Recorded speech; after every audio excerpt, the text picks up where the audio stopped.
प्यारे सज्जनों, ये बात बहुत ही मूल्यवान है, आप ध्यान दें। गीता में भगवान श्री कृष्ण जी ने कहा है, प्रकृति पुरुषम चैव वेद्यनाद उभावपि, अर्थात प्रकृति और पुरुष दोनों को ही तू अनादि जान। फरमाते हैं कि हे अर्जुन, तो सभी क्षेत्रों में क्षेत्रज्ञ अर्थात जीवात्मा भी मुझे ही जान। अभिप्राय ये है, प्रकृति और पुरुष दोनों ही भिन्न भिन्न हैं, ऐसा मान लें। आप पुरुष हैं और प्रकृति आपसे भिन्न है। तात्पर्य ये निकला कि आप जिससे अलग अर्थात मुक्त होना चाहते हैं, उस प्रकृति से आप स्वतः ही मुक्त हैं। केवल आपने अपनी इच्छा से ही प्रकृति को पकड़ रखा है, उसे स्वीकार कर रखा है। प्रकृति को पकड़ने से ही दुख और बंधन होता है, इसलिए इसे छोड़ दें तो आप ज्यों के त्यों जीवन मुक्त हो सकते हैं। आप निरंतर रहने वाले हैं और प्रकृति निरंतर बदलने वाली है। वो आपसे स्वाभाविक रूप से ही अलग है। प्रकृति ने आपको नहीं पकड़ा है, अभी तो आपने ही प्रकृति को पकड़ा है। और ये मैं हूँ, ये मेरा है, इस प्रकार की मान्यता की है। मैं मेरे की मान्यता करना ही भूल है। ये जो इंद्रियों सहित पूरा शरीर है, ये मैं नहीं है, और जो ये संसार है, ये मेरा नहीं है। इस बात को मान लेना है और कुछ नहीं करना।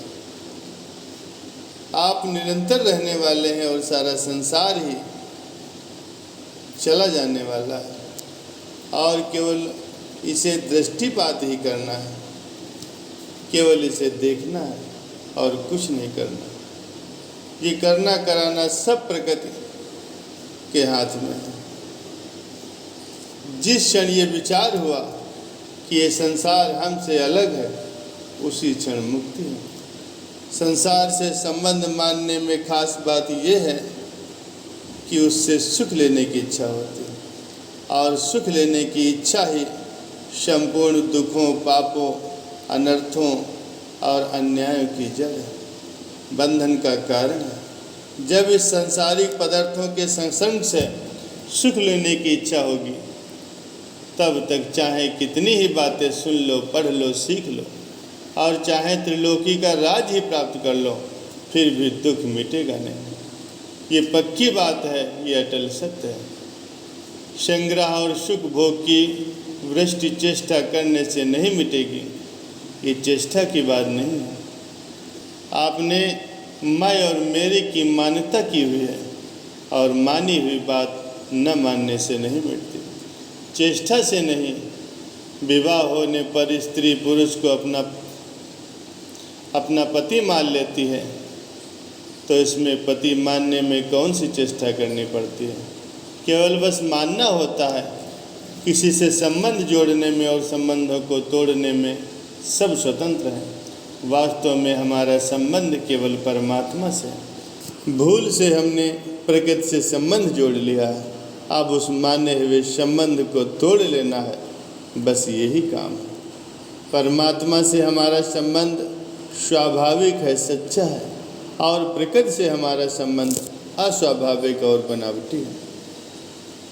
वो टूटेगा प्रकृति से अपना संबंध न मानने से। पहले आप अपने को बालक मानते थे, पर क्या अब आप अपने को बालक मानते हैं?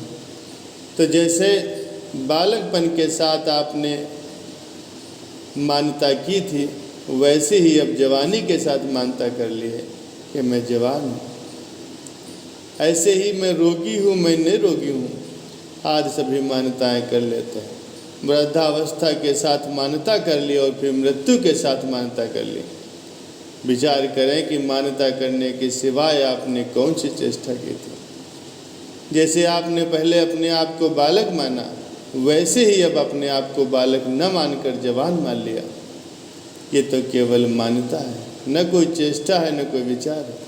इतनी सरल बात इस संसार में कोई है ही नहीं। केवल संयोग जन सुख की इच्छा के कारण कठिनाई हो रही। वो संयोग जन सुख भी ऐसा है जिससे परिणाम में दुख ही दुख मिलता है। सुख के लालच से महान अनर्थ होगा, इसे टालने की ताकत ब्रह्मा जी में भी नहीं। रुपए मिल जाए तो सुखी हो जाऊंगा, पदार्थ मिल जाए तो सुखी हो जाऊंगा, दुनिया की सारी संपदा मिल जाए तो सुखी हो जाऊंगा। ये सारी बातें अटकी हुई। आज तक इन पदार्थों से न तो किसी को सुख मिला है न मिल सकता है। बालकपन से ही सुख लेने के पीछे पड़े हैं। अब तक कितना सुख ले लिया, धन भी इकट्ठा किया, विषय भोग भी भोगे हैं, मान सम्मान भी, बड़ाई भी पाई है, लेकिन ये सुख स्थायी नहीं मिला। इस प्रकार संसार का थोड़ा नमूना आप हम सभी ने देखा है। बताइए, क्या इससे कभी तृप्ति मिली है? क्या इनसे पूर्ण सुख मिला है? यदि इनसे नहीं मिला तो फिर क्यों इनके पीछे पड़े? क्या कोई वहम बाकी रह गया है? क्या ये बाकी रह गया है कि बढ़िया सुख मिलेगा और सिवाय दुख के और कुछ नहीं मिलेगा? ये कोई मामूली खेल तमाशे की बात नहीं है। संयोग जन सुख लेने से परिणाम में दुख ही होता है। सच्चा सुख, सच्चा आनंद बाहर से नहीं अपितु भीतर से निकलता है। सच्चे सुख का अंत नहीं है और बार बार मिलने पर ये कभी भी बिछुड़ता नहीं। और पर जब तक बाहर का सुख लोगे, उसकी इच्छा करोगे, उसे महत्व दोगे, तब तक भीतर का सुख मिलेगा नहीं। दूसरों को सुख कैसे मिले, ऐसी दो जोरदार इच्छा, भीतर से व्याकुलता उत्पन्न हो जाएगी। दूसरों का दुख कैसे मिटे? मैं करने पर जोर नहीं देता, अपितु भाव बनाने पर जोर देता हूँ। भाव से काम हो जाता है। भाव हो तो करना स्वतः हो जाएगा। संपूर्ण प्राणियों के सुख का भाव होने पर अपने सुख की लालसा सरलतापूर्वक मिट जाएगी और अपने सुख की लालसा मिटने पर मुक्ति, प्रेम और अच्छा व्यवहार का अनुभव भी सरलता से हो जाएगा। अपने सुखों को प्राप्त करने की इच्छा का त्याग करना और दूसरों को सुख देना, यही जीवन मुक्ति का सच्चा सार है। ऐसा करके ही व्यक्ति जीवन मुक्त हो सकता है।